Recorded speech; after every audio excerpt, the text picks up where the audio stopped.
sometimes has 6 lines worth of lyrics in the song. We probably wrote about 50, but we realised in the end that we were overcomplicating the situation and that to keep it simple was the only way this song was going to work.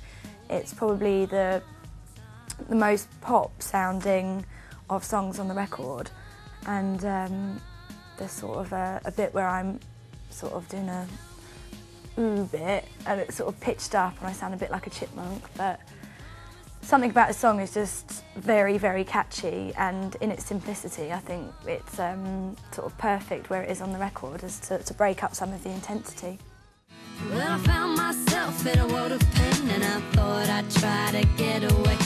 I did a lot of travelling while before and sort of during making this album, and 12 Bar Acid Blues I wrote about all my mishaps on the road. When I was in Thailand, we had our passports, me and my friends had our passports taken off us temporarily.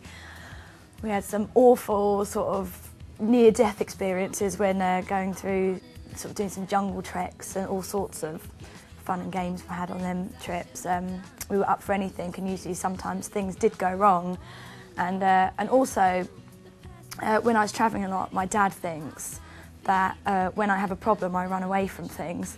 So this song was me agreeing with him eventually, and that's 12 Bar Acid Blues.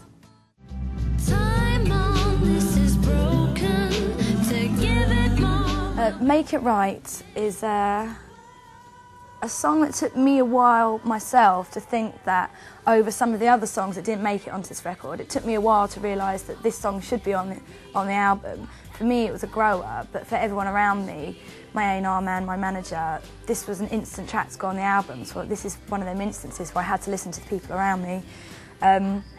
Whereas So You Say, I kind of criticised my ex for us splitting up and whatnot.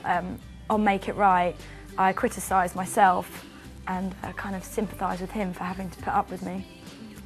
It has been therapeutic writing the album, and especially with relationship troubles, and I tried to avoid relationship lyrics and songs, but it was sort of inevitable that a couple of those would end up on the album.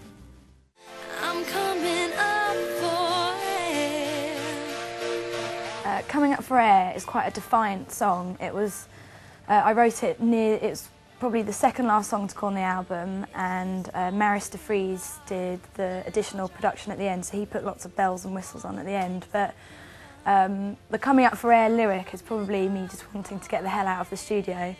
It's been a sort of a long time in the making, this record, and this was a point in time where I was looking forward to getting it out on the road. From the state I'm in.